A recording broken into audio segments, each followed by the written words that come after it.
procureur pour mu gën a leeral mbir mi ba mu gën a leer parce que kii ñu lever immunité parlementaire am tey du Ousmane Sonko de na ko sénégalais yëpp jàpp man nag li may wax mooy na sénégalais yëpp jàpp ni le député Ousmane Sonko détient son immunité parlementaire parce que bu fekkente ni la commission ad hoc teg nañ ko tey jëm ci plénière même bu ñu demee plénière nañu jàpp ni le député Ousmane Sonko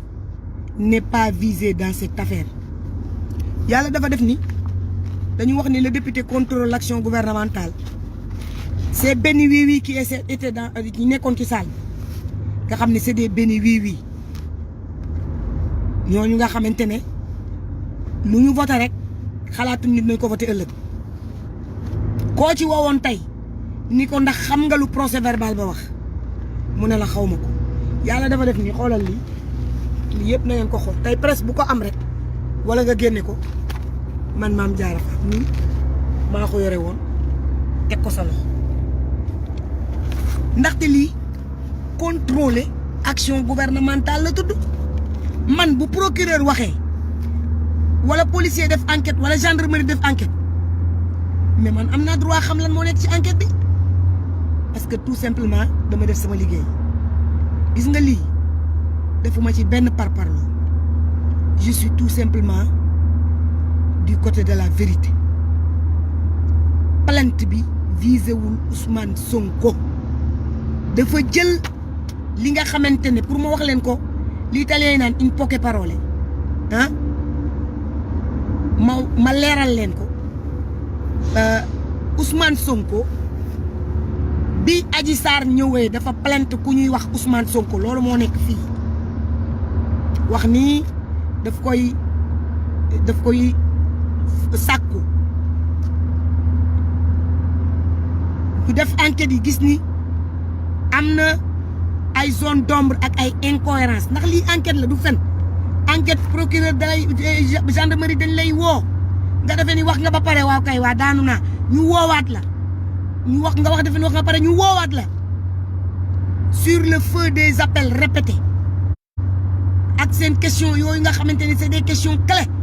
ndax daanaka question bu ñu la posé tey moom lañ lay posé waat suba te boo ñëwee boo changé version rek fii lañ koy bindaat xale boobu bu muy porter plainte dafa ni maa porter plainte Ousmane Sonko ñu woo ko ni ko ndax yow yaa ko bind plainte bi mu ni maa ko bind bon plainte bi moom finir na sur le net yéen ñëpp xam ngeen ko plainte bi moo ngi ci net bi mais plainte bi exactement Ousmane Sonko la visé du loolu la waxoon moom Adji Sarr mais ba procureur dégloo ba gendarmerie dégloo ba jébbal réquisitoire ba jébbal procès verbal bi procureur moom dafa visé X mu ngi nii procès verbal de synthèse X nag n'est pas égal à Ousmane Sonko mais dans leur tête dans cette assemblée nationale l'équation X égale Ousmane Sonko jàpp naa ni ci dëkk bu sérieux ci république bu sérieux ci république buy dox ci yoon ci république buy dox ci dëgg lii warul woon mën a nekk fenn wallahi azim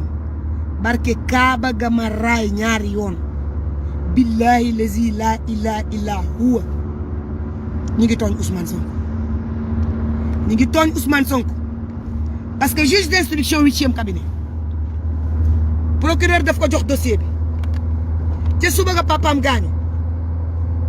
ma koy jaale waale ndax juge la ndax nit la ndax sénégalais la moom deful benn enquête juge bi dégluwul Adji Sarr ne ko Adji yow lu xew juge bi dégluwul juge bi kenn rek la mënul déglu ci dossier bi mooy Ousmane Sonko ndax eggagul woon fu muy demander levé wu immunité parlementaire Ousmane Sonko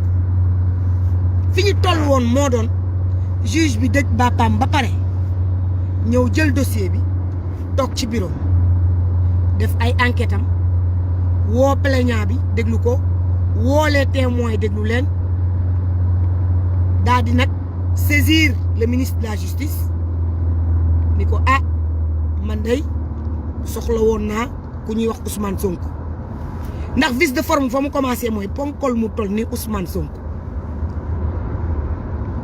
bokkul ci parti yóbbaale ma du parti yóbbaale ma de daa dem compétir comme ñëpp dem compétition dem xeex gagné ay élection am ab député en sa personne nga dégg ñu wax la ci règlement intérieur ne la yow député dafa am mbalaanu kiiraay bu ko muur boo xamante ne kenn amul droit convoqué ko yow nga jékki-jékki rek convoqué ko vice de forme loolu rek jaroon na bañ a lever mbalaanu kiiraay Ousmane Sonko loolu kese jaroon na arrêter la procédure parce que vice de forme daal waaye comme ñi yàlla daf leen bind ay nit yoo xam ne du ñu arrière te la xewoon la woon a gari ndax dafay am moment boo xamante ne état day jël ay responsabilités waaye booba la Macky Sall ni waroon ne arrêté leen moom musuma gis fu ñuy convoqué ab député xanaa ancien ministre sax di nga ko may wala ancien député sax boo ko dee doo ko convoqué noonu di nga ko convoqué ci sutura donc moi je pense que ca commencement ba la waroon a xew ñu waroon a arrêté ñu ñëw ci li xew tey ak li nga xamante ni moom la procès verbal yi indi madame Adji Sarr dans le procès verbal ngeen baal ma parce que dama am ay doom te moom sax sama doom la ndax li tax muy sama doom Fabi Rasta Sarr Fabi Sarr muy ko jur fii ma dëkk la dëkk tantam bi ko yore woon ba ñu génne ko ci kër gi fii la dëkk kon doomu ginnaaw raay la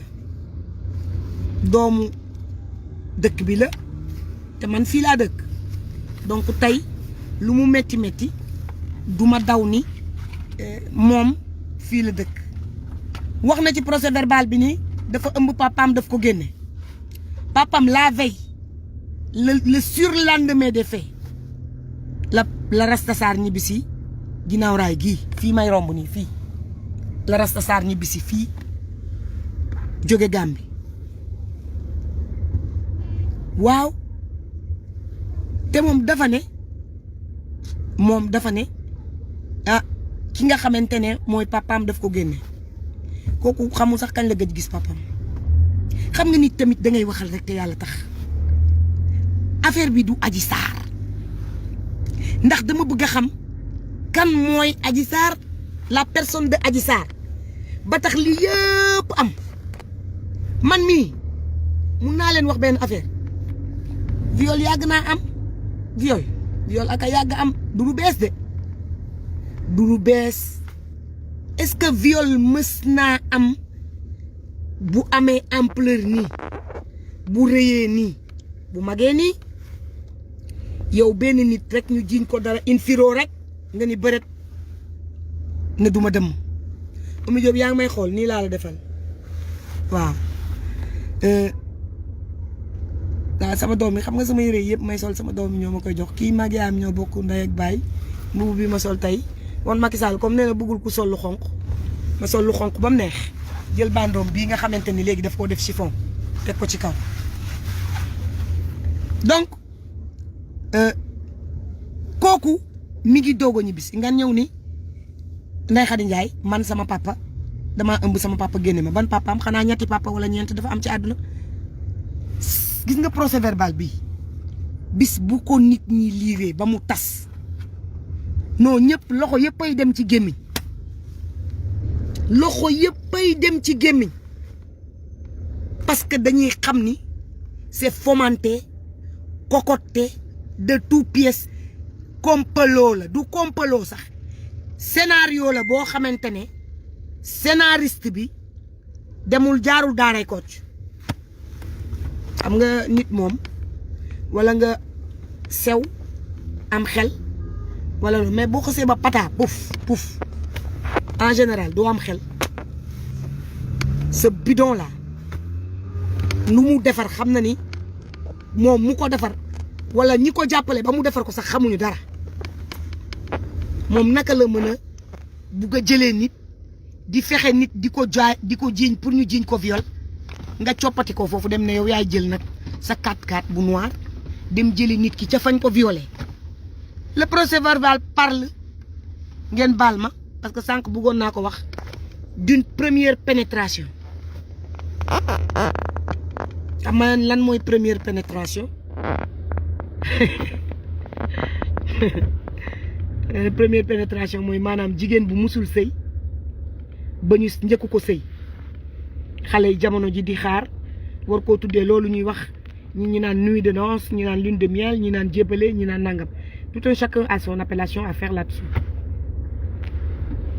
procès verbal boobu ndaw si dafa ne du moins que mësuma def rapport sexuel or que la dame était mariée sëy xaw a tas kër gëm sëy xanaa jëkkër ji dafa yoomoon bon attendez nous on n'est pas xale bi dafa mës a sëyi aji Rabbit Sarr mi dafa sëyi woon soyez sérieux yéen a gën a xam ne le dossier est vide léegi soxlawu leen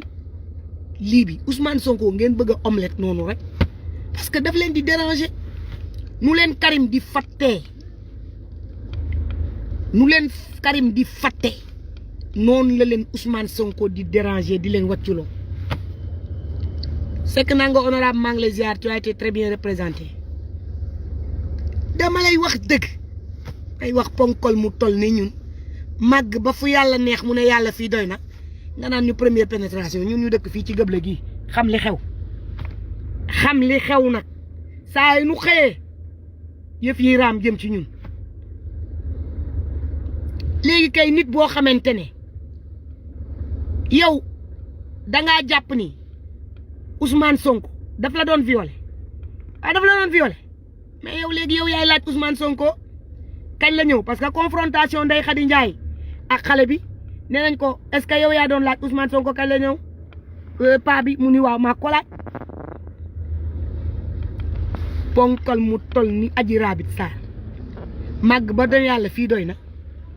naan Ousmane Sonko laay xaar te daf may violé léegi kay tuddatul viol ubbi tànk la kon bu fekkente ni thèse bi foofu lañ ko bëgg a yóbbu man maa leen ko yóbbul fu mu nekk man de sama violeur duma ko fa xaarte nag sama violeur duma ne mukk gone ga jóg fi ndax dañ maa war a violer te dans ce rapport il est bien écrit que Adji Sarr moo ni madame Mama Ba moo ko def ci doigt ni ko génn le temps que le client se prépare pour solaat yéreem elle passe à l'acte pour woote téléphone selon Mama Ba waaye yéen man waaruma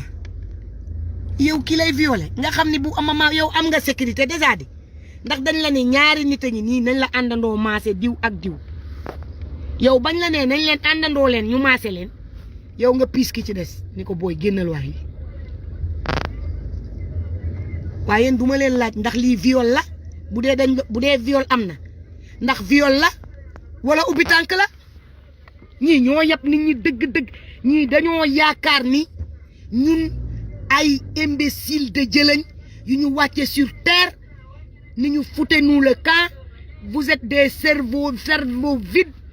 ne parlez plus dama leen di laaj bu leer dama leen di laaj rek te yàlla rek tax ndax ku ñuy violer di nga wax ki la mën a nekkal sa sécurité ndax police laaj nag gendarmerie ay gendarmerie maa leen bëgg tey woyal naa leen nee naa leen créer fans club protégeons nos gendarmes enquête bu leer nañ dama ne lu enquête bu leer yow ba nga xamee ni Ousmane Sonko yow Adji Sarr saa yoo génne da lay violer pour lan nga ni mama ba génnal mu ni Ousmane Sonko moo ma def signe ni ma na mama ba génn quelle fabricatrice de complots, quelle menteuse. Je ne veux pas la juger. J'ai une troisième fille de son âge, dont j'ai ma dernière fille qui est plus grande qu'elle quand même, mais elle a presque son âge, ça me chat madame. Mais moo mën a kàcc yow nga ni kii bu génnee dalay étrangler parce que étrangler bi sax dama ko dégg parce que waa Assemblée nationale dañoo yore benn rapport bu nit ci étranglement or qu'ici le rapport ne parle pas d'étranglement. léegi nag sénégalais yi rek laay poser ay questions à savoir qui est Adji Sarr pour se faire escorter la nuit d'un couvre-feu à presque 23 heures passées par une avocate et un médecin. Adji Sarr fort man de man day doom buñ ma wéela woon xam naa ni kenn du ma escorter. Adji Sarr yaa fort Adji Sarr daal ku fort la ku am doole ci réew mi yow ban la wéela yaa naan pare naa wéela nan ma ba noppi kaay leen jël si ma léegi buñ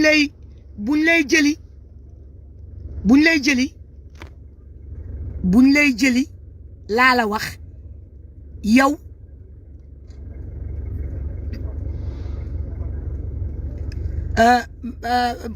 je vais répondre à votre question Fatima Rasoul après buñ lay jëli yow yaay woo ki lay jël si parce que violé nan la léegi ki lay jël si moom bu ñëwee di la jël si yow mii yow ko naan yow yaa ko naan ankay avocat laa wax waxuma avocat de avocat laa wax fii ci Sénégal nous en Italie defe naa ni ñun ñëpp avocato la ñuy wax yéen Sénégal yéenay wax avocat ak avocate il faut ngeen yekk ci TE pour que les gens puissent comprendre que là il s'agit d'une et non d'un. Il faut que ça soit clair parce que affaire yi dafa nekk foo xamante ne damaa nekk dafa am fu ma toll foo xam ni information yi bëri nañ te yuux mën naa jib fuñ ko foogewul buñ tegee yëf yi ci yoon rek. awakaata waay ku wax lii xanaa Adji Sarr Mbengue la awakaata waaw li nga xamante ne résidence Mamoun honorable Nango Seck vous avez raison la dame Khady Ndiaye a parlé dans ce procès verbal que restauration wu Adji Sarr mi ngi doon jógee ci résidence Mamoun waa léegi résidence Mamoun man de bala ma faa fay lekk man député bii dama koy dajale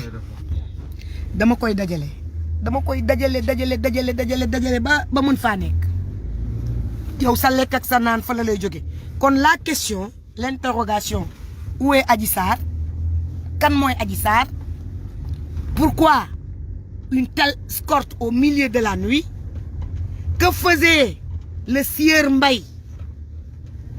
à cette heure de la nuit kan moo rédigé la plainte Adji Sarr ni man te Adji Sarr en question leeral nañ ñi ne ci ay mbokkam li mu am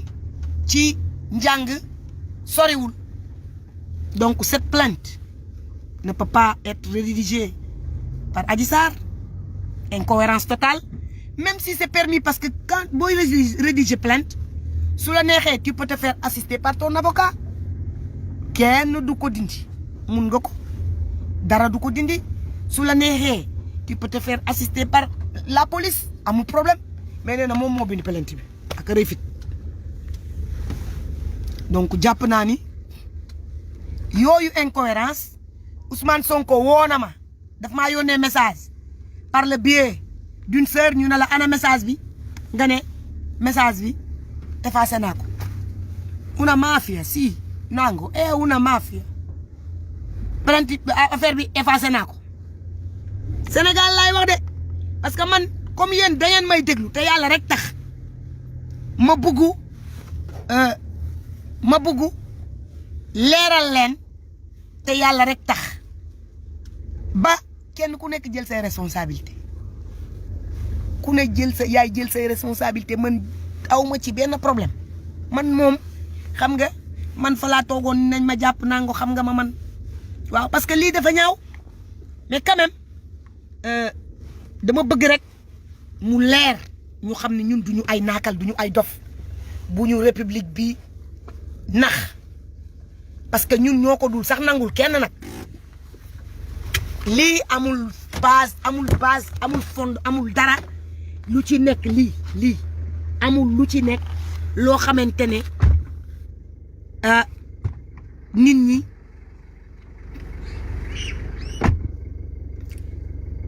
pourquoi vous ne posez pas la question pourquoi on part l'enquête sans prendre les complices d'Adji Sarr effectivement